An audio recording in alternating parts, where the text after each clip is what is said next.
All right, yeah. I don't know what you're doing with your piercing in your tongue, but we don't need to see that. Want to see it. Oh, my bad. I'm at work. My bad. All right, we don't do my bads here. We just don't do it. All right, so Miss, you need to be out of that bed and you're not dressed appropriately for Zoom. All right, so you're gonna have to speak up. Nobody can hear you. I think it's just what I'm on. But yes, you can hear me. Yes, slapping somebody who has dementias and Alzheimer's. This is just somebody that somebody just hired off the street and said, hey, you have a high school diploma. You want to receive minimum wage to take care of people that nobody else maybe wants to take care of. And this is where This woman named Brat is in court for slapping an elderly lady with dementia and Alzheimer's saying things go downhill fast she walks and flicking. Her tongue piercing around like it's all a joke, and Judge Wood immediately snaps at her the next time she shows up. It gets even worse. He's half-dressed, looking like she just rolled out of bed, acting like court isn't serious at all, and this isn't. Some small ticket, she's facing a charge that could give her up to 20 years in prison. Yet she's sitting there acting like she's just waiting in line at Starbucks. You can literally feel the judge's patience breaking as she keeps pushing with that smug, careless attitude. But what do you guys think? Does she deserve prison time for this or just probation? Let's dive in and watch. Or just probation. Let's dive in and watch. Miss Janisha Walton, if you want to appear on Zoom, you're going to need to have your video and you need to unmute. All right, yeah. I don't know what you're doing with your piercing in your tongue, but we don't need to see that. Want to see it. Oh, my bad. I'm at work. My bad. All right, we don't do my bads here. We just don't do it. So if you want to continue to appear by Zoom, you need to appear appropriately dressed, and nobody wants to see you fiddling with your tongue piercing. All right, you're going to be back on June 2nd. And June 2nd, you can appear by Zoom, but if the court finds that you are not behaving appropriately, Zoom, that will be suspended. All right, thank you. It gets to be like 60. Oh my gosh, it's too cold. All right, so Miss, you need to be out of that bed and you're not dressed appropriately for Zoom. All right, you need to put on a jacket or something, Miss. We'll get that.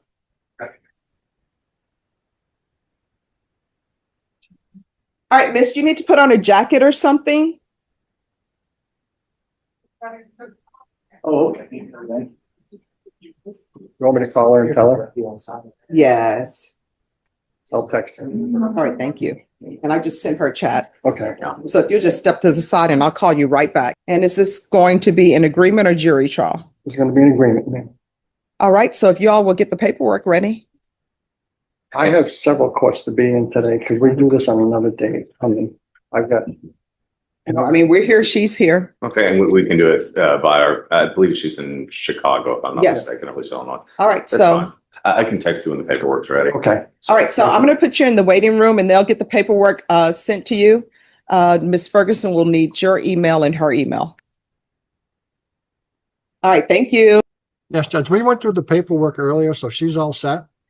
No, she needs to be sworn in. Okay. And if you go in that breakout room, the clerk will let you know if they have all the paperwork or if there's some issue. Okay. Please do not leave the room until someone requests you leave the room. I know I'm trying to get back and join that room, but I don't know how to get back in. Another room so it could pop up on your screen. And it's now room number 2. And are you Miss Walton?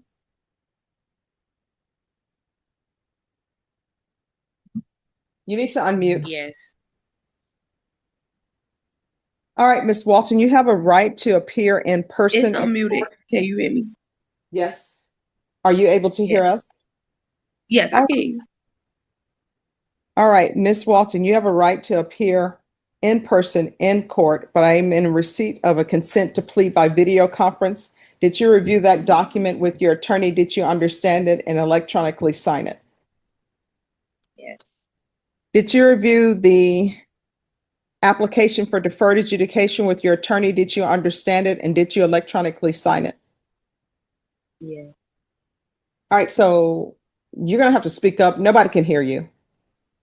I think it's just what I'm on. But yes, yes. You can hear me? Yes. Did you review the true bill of indictment? You're saying yes? Yes, I did. All right, did you review that with your attorney? Yes. Did you understand it? Yes, I did. Did you understand you're charged with intentionally or knowingly committing bodily injury against a child, elderly, or disabled person at a state facility? Yes. That's a second-degree felony. Range of punishment is anywhere from 2 to 20 years in prison and up to $10,000 fine. According to the plea, punishment is to be assessed at $1,500 fine. State recommends deferred adjudication. There's to be no contact with the complainant, the anger management course, and you're prohibited from practicing as a nurse in the state of Texas. Did you understand that to be the plea? Yes. Defense, is that the plea? Yes, it is. Outside the agreement, the state is requesting that your community supervision be for a term of 3 years and there be 120 hours of community service restitution. Did you understand those are recommendations from the state and the court does not have to follow those recommendations? Yes. Then to the offenses charged, how do you plead? Guilty, not guilty, or no contest? All right, anything you wish to say on behalf of your client? My client is in Chicago. She understands, she should not have slapped this individual. She does accept responsibility for it. She would just like to move on and be able to work and complete her probation without. I'm sure deep down she's hoping for just probation and to walk out like nothing ever happened.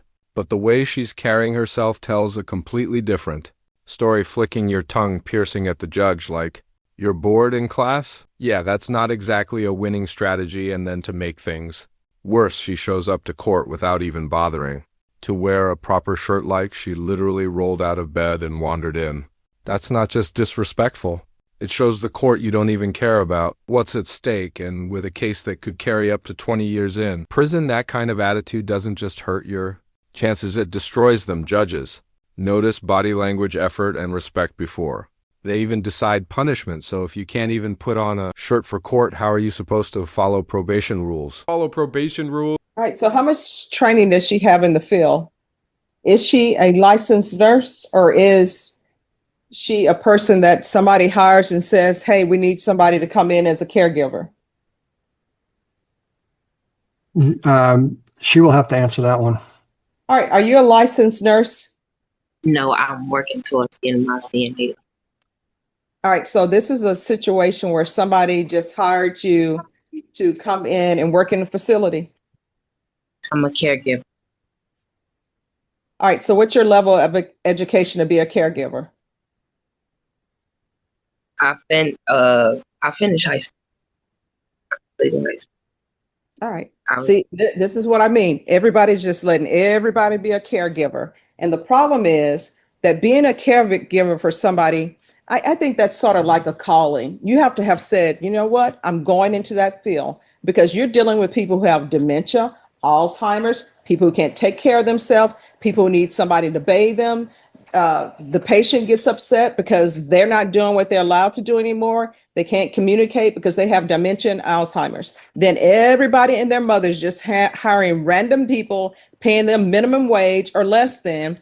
And then we end up here with somebody slapping somebody who has dementias and Alzheimer's. So I know y'all say she's prohibited from practicing as a nurse in the state of Texas. Okay. But she's not a nurse. She's not licensed to be a nurse. This is just somebody that somebody just hired off the street and said, hey, you have a high school diploma.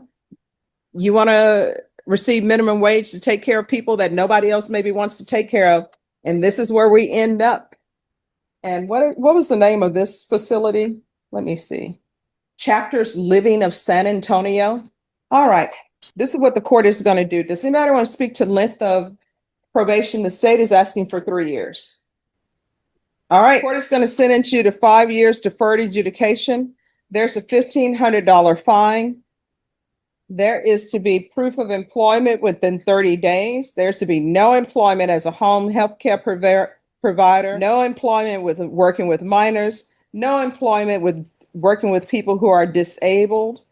There's to be no practicing as a nurse in Texas or anywhere else. So I'm just going to say no practicing as a nurse. There should be regular reporting by Zoom or in person. There should be regular random UAs, 120 hours of community service restitution. The $1,500 fine will be probated. There should be anger management. I'm ordering anger management because you all agreed to it, but it just appears that you were a person who should never have been working with someone in any type of facility or young children or people who have mental health issues. That's just not a field for you. Good luck to you. Don't take any more of these positions that requires you to have patience and that requires you to be with someone who has dementia, Alzheimer's, they're elderly, they need somebody to be kind and patient with them. You shouldn't work in those. The tough part about situations like this is you never really know what someone's capable of until it's too late on the surface. A person can seem totally normal, even sweet, but behind closed doors, that anger and violence can come out, and that makes it really hard, especially for businesses that run home care services. Sure, they can run background checks, but if someone doesn't have a history of charges, there's no way to really know who's safe and who isn't. Now, Judge Boyd did make some good points here, but honestly, sometimes I feel like she goes a little too far in blaming the system instead of holding the individual fully accountable, because at the end of the day, nobody forced her to do this. The choice to hurt an elderly woman with dementia was hers, and when you see her show up to court half-dressed, acting like it's all a joke, it's hard to believe she's ever going to change. But I want to hear from you guys. Do you think this should fall more on the home care business for trusting the wrong person, or is it fully on the individual who snapped on this elderly woman? Thank you so much for watching, guys, all from Logan on Law.